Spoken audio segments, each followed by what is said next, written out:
Happy mid-morning, guys. All right, there's going to be a lot of information in this video, so I hope to God you've had a cup of coffee or six. Uh, Sometimes the most obvious stuff is right in front of our face and we don't notice it. Some people do. This even came up in a question in a live stream, or at least somewhat about it yesterday. But what's going on with inflation, money? What is going on in the world, and what can we do to protect ourselves? All right. I get where everybody's come. I mean, everybody on this channel, including me, comes from all different backgrounds, has different liabilities. I mean, you still own $500,000 on a house. Why? I have no idea, but you might. Okay. What your income is, anything of the sort. But I want to give you this as an idea. Okay. Now, yeah, we're going to talk about gold and silver again, but I'm going to tell you a whole bunch of stuff that maybe you don't know, and if you already understand the concept, great. If you don't, maybe this will help you understand it a little bit. Now, let's start here. Okay. Article 1 of Section 10 of the U.S. Constitution. Okay. Getting into the Constitution again. Provides that no state shall coin money nor make anything but gold and silver a tender in payment of debts. No state. Okay. Now, Section 8 of Article 1 also vests the power to coin money to Congress. Okay, federal. Hence the reason why we have a U.S. dollar and not a South Carolina dollar. Just saying. So here's where it gets interesting. And a lot of you guys know this, that there are states that have recently allowed gold and silver to be used as currency. All right. And if we get Arizona, Utah, Wyoming, I mean, you guys know about the gold backs and things like that. Okay. You have states now that are looking at it. Okay. Most recently, West Virginia and Tennessee have come out and said this is now up for vote to make gold and silver legal tender. You also have South Carolina, Mississippi, Missouri, Alaska, and Alabama who are considering this. Now you start looking at this. I mean, that's what, about 10 states? Because that's 20% of the country that is now going, maybe we need to make gold and silver currency. If you notice something about those states, all right, and if I go through this list again, the ones I'm talking that are considering this: South Carolina, Mississippi, Missouri, Alaska, Alabama. What do those all have in common? West Virginia and Tennessee, the ones that are rolling it out. Arizona, Utah, Wyoming. Notice anything? Sorry, Arizona. They're all red states. What is this telling you? Y'all know my theory on balkanization and why I say it's going to happen. Economically is one of the biggest reasons why it could possibly happen. Now you have all these states that want to make gold and silver legal currency. Tennessee's kind of goofy. They're trying to put together a state depository, and then kind of like we were talking about, what was it? I think Travis over at Prepared Homestead talked about where you can write a check, use a debit card off of your gold. Personally, no effing way. Okay. The only way that I'm having gold or silver is if it is in my possession. Not in some depository, not in some safety deposit box, not in nothing. The other advantage to the states doing this is this now puts a buffer in between what y'all have asked me over and over and over again. Could we go into a confiscation of precious metals like we did back in the 30s? Now, if the federal government wants to confiscate money, they have a state to get in front of first, because the state's got a law saying this is legal tender and you can't do it. So these states doing this is protecting you in owning precious metals. And we all know the deal on inflation hedge, spending power, yada, yada, yada. I mean, if you bought a house in 1970 for, whatever amount of gold, let's just say, for example, 10 ounces of gold, and I'm just using it as an example, okay, you could probably buy pretty close to, if not better than, that same house today for those same 10 ounces of gold. That's how the inflation hedge works. And you've all heard the suit from the 1920s story, or gasoline from the 1960s, or whatever. Same thing, okay? Gold will hold its value where the dollar just keeps losing value. Now, let's go into a bigger picture, and this is important. And again, I know a lot of you are going to say there hasn't been an audit on the U.S. gold reserve since 1956. You are correct. Okay. The official numbers, which of course, like inflation or unemployment or anything like that, nobody believes, says the U.S. has 8,300 tons. Okay. The official numbers also say that China has less than 2,000 tons of gold. Nobody believes that. Okay.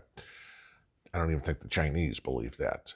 Best estimates out there are that China owns somewhere between 15,000 and 20,000 tons of gold. So somewhere between 2 and 2.5 times what the U.S. says we own. Okay. Again, let's go into what this means. China is trying to dominate the market, trying to hold the majority of assets. Okay.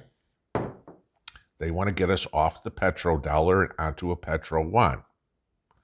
And everybody comes up and says, well, what does it freaking matter?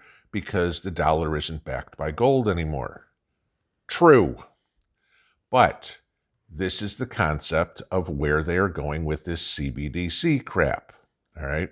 Think I'm kidding about this. Let's take a look at news out this morning. Iran and Russia, okay, are going to issue a stable coin, all right, CBDC, backed by gold.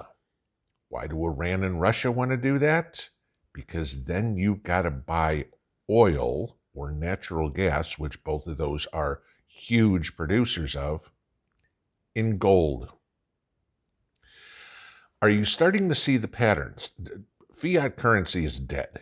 We all know that. I mean, it's getting more worthless and more worthless and more worthless. The governments of the world are quickly ramping up their gold holdings. And again, just like the World Economic Forum comes up and says, you'll own nothing and be happy. Why? Because they plan on owning everything. China wants to buy all the world gold. Russia wants to have all their CBDC backed by gold. Iran wants to be backed by gold, so you can only buy oil and gold. You keep hearing this, gold, gold, gold, gold, gold, gold, gold, right? If the states, 10% or 20% of them right now, 10 out of 50, are looking to help protect you in owning gold for when they try to own everything, it behooves you to own some gold and silver, because now they can't own everything as long as you have some, because that gives you a little bit of power. Now, none of us, you or me, have the ability to go out and buy 15,000 tons of gold, of course. But collectively, the people of the world can buy a lot. How much? Okay, who knows? I mean, collectively, sure. If every person in the United States bought 1 ounce of gold, that'd be 335 million ounces in the public hand. All right, just telling you here. There is a way to take the power out of the globalists' hands here. So then becomes the question of how. And we were talking about this a little bit last night briefly on the live stream. And somebody had asked if I recommend buying junk silver. Okay, and for those of you who don't know, junk silver is pre-1965 dimes, quarters, half dollars, and silver dollars. Okay, that's the 90% stuff. Yes, you can go way back and buy war nickels and stuff like that were like, I think, 35 or 40% silver or stuff. Okay, but looking at junk silver is basically 90% silver. That's what the pre-1965 coinage is. $1.40 face value, so 4 quarters and 4 dimes. The weight of silver included in those coins is 1 ounce. Now, do I recommend buying junk silver? Absolutely, because it's going to be your fractional silver. Here's the problem. If you go back to 1980, thereabouts, when silver was around $50 an ounce, when you had the whole silver manipulation scam going on, a lot of the silver coins got melted down. There's still some in circulation, okay, but it's getting less and less and less and less and less by every day because more and more people are waking up going, hey, that's real money. And, they're going through their pocket change and looking to see if they've got something. Of course, so are bullion dealers and everybody trying to collect this any way you can. I mean, the days of going to the bank and saying, hey, can I get a roll of quarters, and thumbing through it and seeing if there's anything silver, taking it back. Can I get a different roll of quarters? Okay, that's pretty much gone. All right. It's going to be a fluke if you find one in something like that because everybody's looking for them, including the government. But you still can possibly find them every once in a while. So then you get into buying them, okay, and whether or not you want to how you want to invest your money in buying silver or gold. All right, so we're going to start with junk silver because basically most people think it's the cheapest way to go. I want you to look at this picture. Okay, now I pulled these off of SD Bullion this morning at just short of 8 o'clock, so prices may adjust a little bit because obviously prices move all the time. So in the first picture there, the $217.13 is not. It'll be close, but it may not be exactly what if you went and looked right now. Okay. 90% constitutional silver. $10 face. Okay, so quarters and dimes there. $217.13. If you break that out to what you are paying for the silver content, versus what you are paying for the premium, you're paying nearly a 25% premium on that silver right now. At $25 or $24 and change, I think it's like $24.42 as I'm filming this. That means you need the price of silver to go to $30 an ounce to break even. Do I suggest having junk silver? Absolutely. But you really have to pick your spots to get it because otherwise you're going to take it in the shorts bad, okay? Because the last thing anybody's trying to do is lose money, do all this. All right.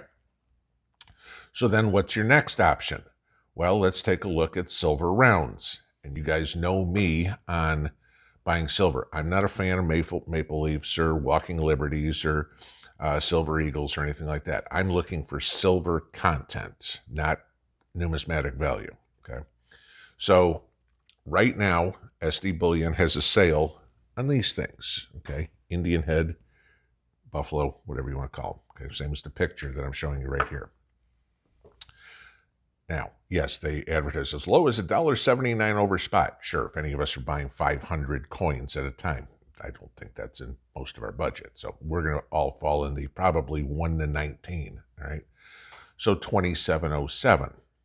What does that mean on these? And these are the cheapest ones I can find right now. You can look at other silver rounds, Kangaroos or Philharmonics or something, and they're going to be more expensive. It's still 1 ounce of silver, okay? I don't care what the picture is. I want the silver, okay? I'm not a coin collector. I'm a silver stacker. So what do you have? Now, the premium on the sale here is about 11% right now. That ain't terrible, okay? So now instead of looking at silver going from $24.40, I need silver to go to about $26.80 to me being at, or I'm sorry, $24.40. So I need another $2.40. So I need, $29.40. as opposed to 30 bucks. Okay, 60 cents is 60 cents. And then you look at gold. So let's look at this last picture. Okay, and again, I'm going to tell you here on me on buying gold. I don't care about fancy pictures or anything. I'm looking for gold. The cheapest way I can find to buy gold is in gold bars. Okay, and yeah, on the budget around here, it's 1 ounce gold bars. Okay. Now, if you look on the left side there, the most inexpensive one is $1,968.50. Based on the price of gold right now, here at shortly before 8 o'clock, that is about a 3% premium. Okay, and you need to think about what you're paying here. Now, 3%, I'll deal with that. Now, granted, you're talking about spending almost $2,000, but nobody said go out and buy 200 ounces of gold. I don't think any of us can do this. My personal goal is 100 ounces of silver per 1 ounce of gold. There's no basis for that. That's just the ratio I like to keep. Okay. So then we come into the question of this.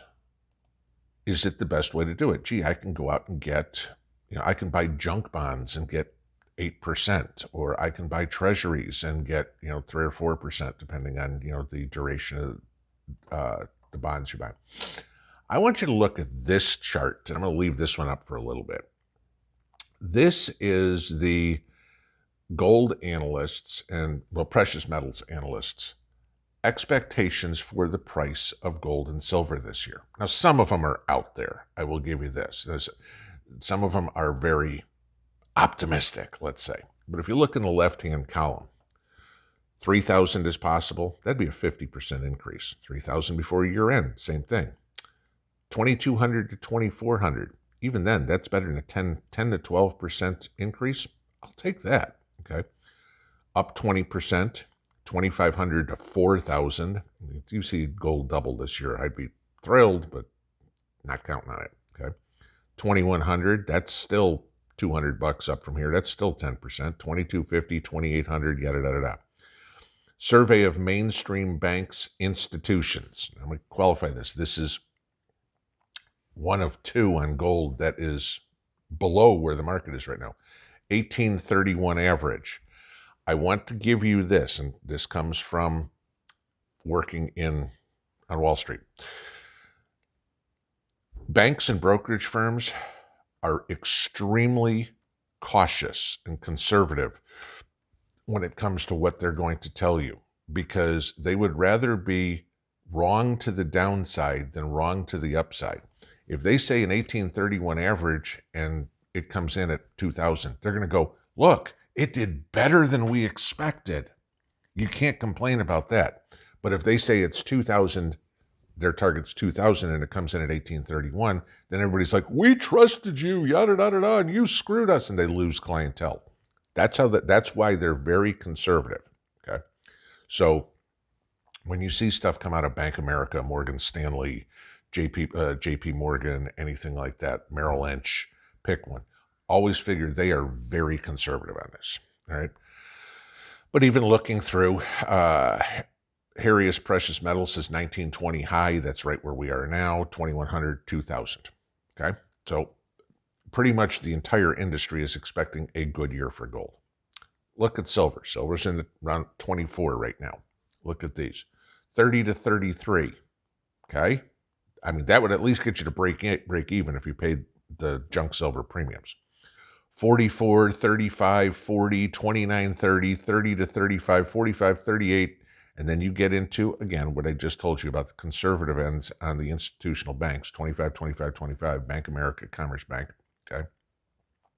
I love the Avi Gilbert Elliott Wave Trader. Easy double, $50 long term. Easy double gets us to about 48 right now. Now, so you understand what Elliott Wave is. That's a type of technical analysis. That's not dealing with the fundamentals. Okay, that's reading charts and figuring patterns. Yes, it has a place, but it's not, there's a lot more to it. You can't buy and sell stuff just on technical analysis. You could trade, okay, like stocks, buy and sell daily or whatever it would be.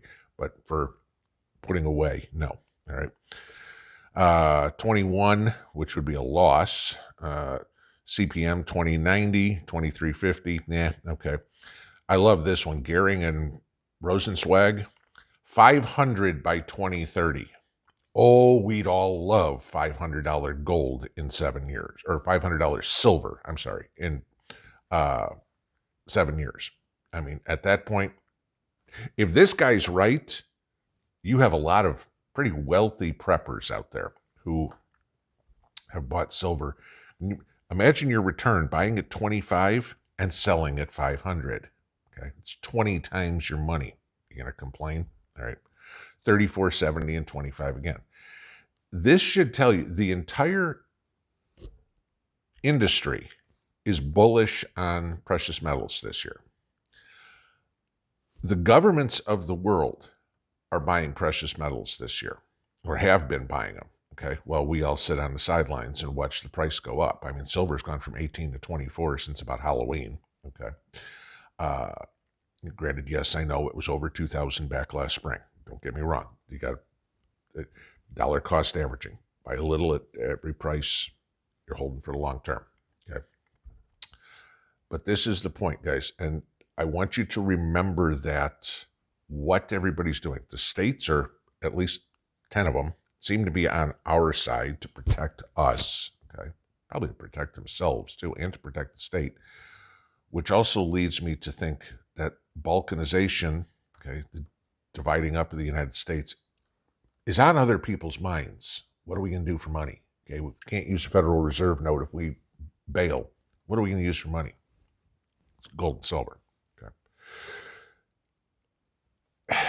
I know everybody's budget is different.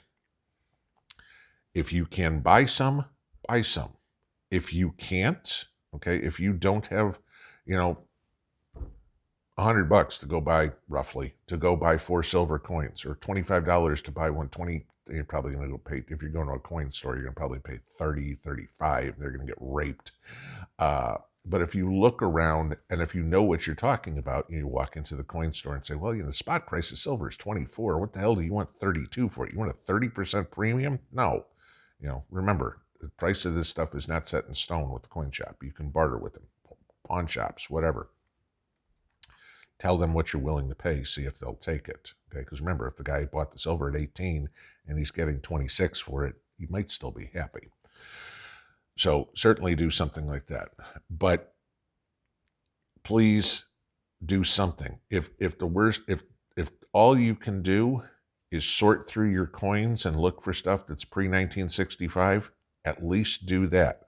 Because I can guarantee every single one of us, at some time in our life, has dropped a quarter or dropped a dime in a Coke machine that was pre-1964, and you look back now and go, yeah, well, I thought I paid 25 cents with that quarter, and actually I paid, 90 or $1 or whatever it works out to be. I mean, however it would be, or $3. Yeah, and you're kicking yourself. Make sure you're paying attention, guys. It's going to be really important.